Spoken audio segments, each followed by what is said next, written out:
secured. Swings and drives this one high and deep. That one's back there sailing. Oh my goodness, Stevenson and May. Do not ever compare Jayson Tatum to Anthony Edwards ever again.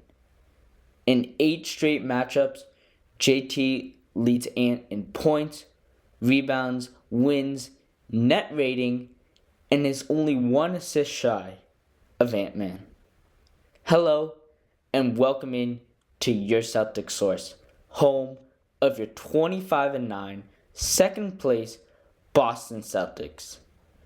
Despite the final score, this was a fantastic defensive game from the Celtics, bringing in a whole new scheme, which I'll talk about later.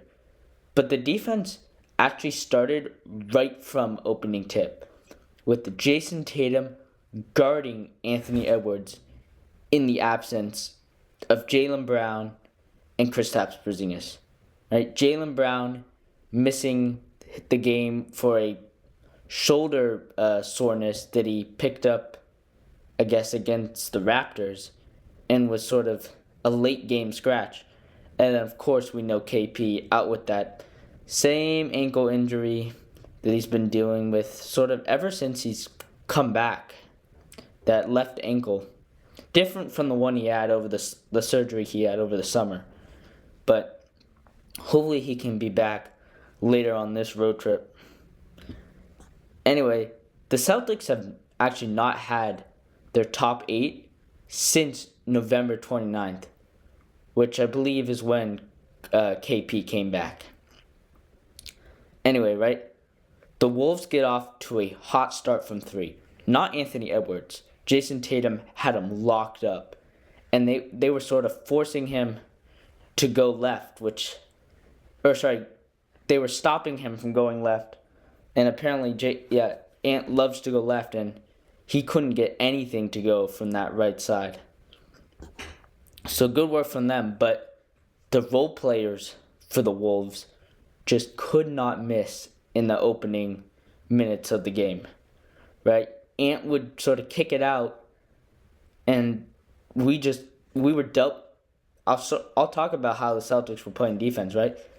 They were doubling. We've never seen the team double like this, right? Doubling, trying to get hands on deflections.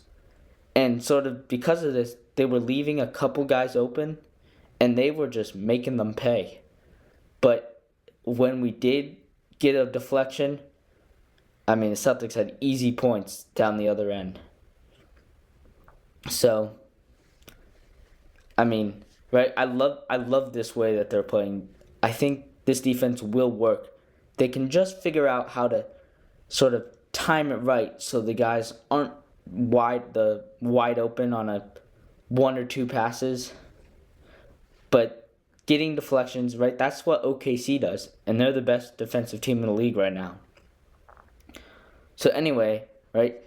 Joe Mazzulla has to call a timeout because just the Wolves could not miss.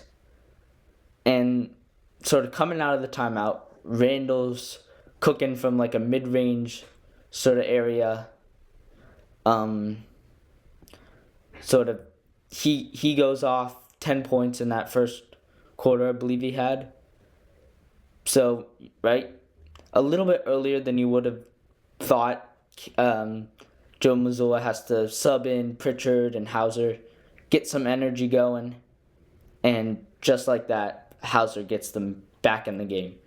Right, 4 straight buckets, threes on 4 consecutive possessions, and the Celtics are right back in the lead, and actually take the lead for the only time, and take the lead and keep the lead until late in that fourth quarter.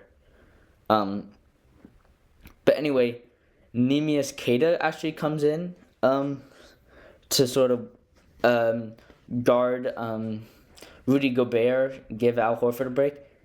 And Nemi looked really good in this game, right? Getting steals, making deflections, something you don't really see from big man. Getting down on the floor for loose balls. And then he had this awesome play where he just sort of, it wasn't really a dunk, but he like sort of went at Gobert and sort of left hand layup sort of over his head. It was a great play.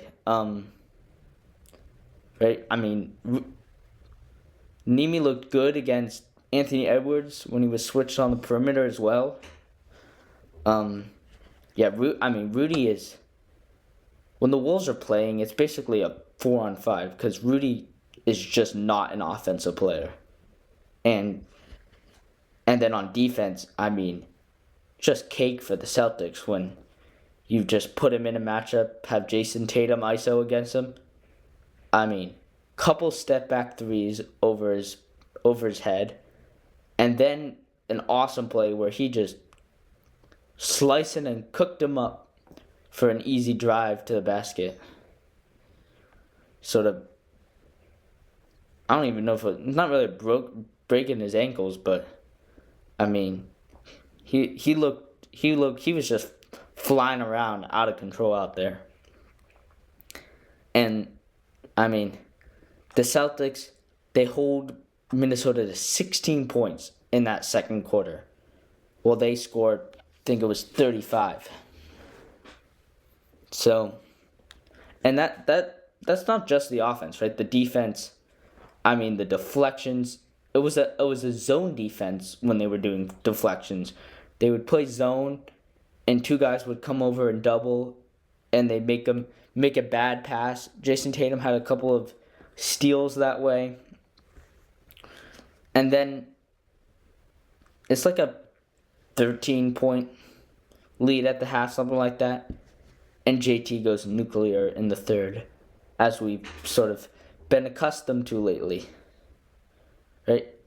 I mean, that's when he had that awesome drive against Rudy Gobert, getting those assists up. Yeah, he had 9 assists and 8 rebounds in this game to go along with his 33 points. Anthony Edwards only had 15 points and 9 points through the first 3 quarters before he sort of caught fire in that fourth for a bit. I'll talk about that right now, right? The Wolves, sort of, right? Jayson Tatum sits the first part of the fourth quarter as he always does, right? And the Wolves actually tie up the game and take the lead for a second, in the absence of Jayson Tatum in that first part of the fourth quarter. Like Jayson Tatum has to come in earlier than expected. Al Horford sort of sits most of the fourth quarter as he just can't make a shot to save his life right now. Yeah, I think he was another. Let me find what he was in this game. He shot, let's see.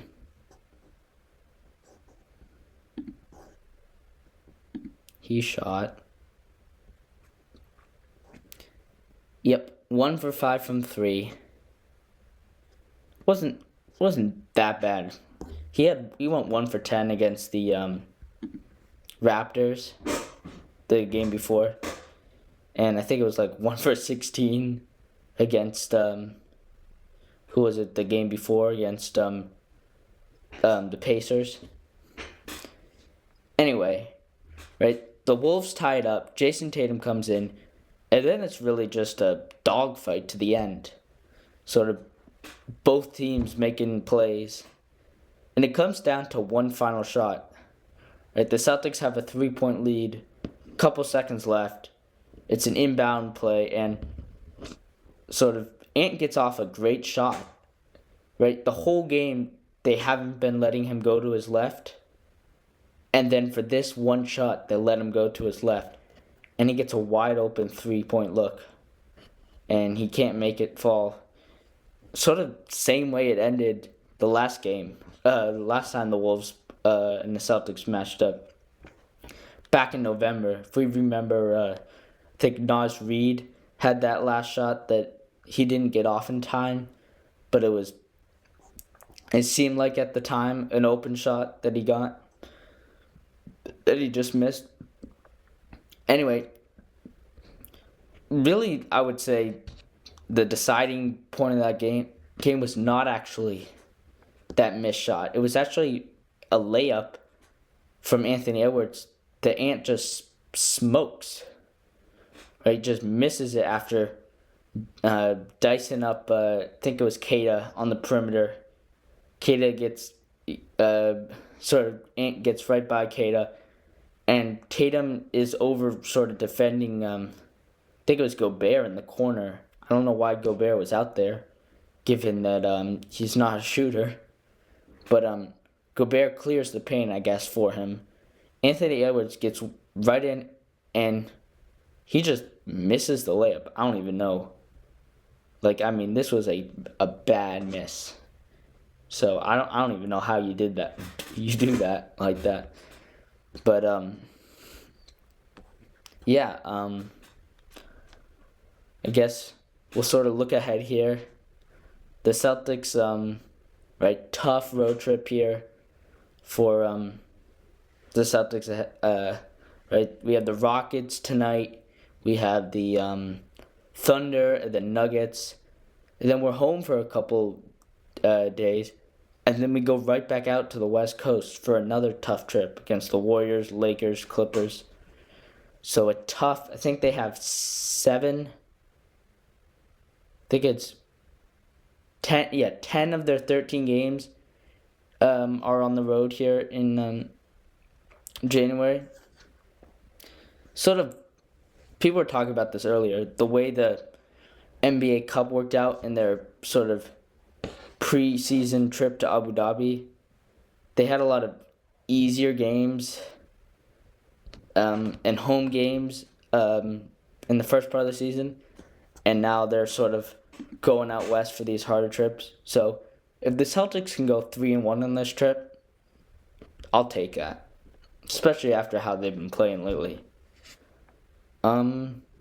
Yeah, I won't do a video after the Rockets game.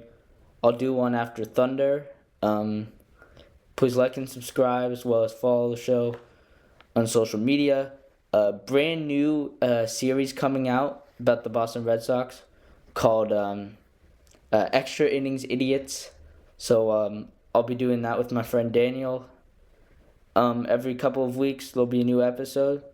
So until next time, go Celtics.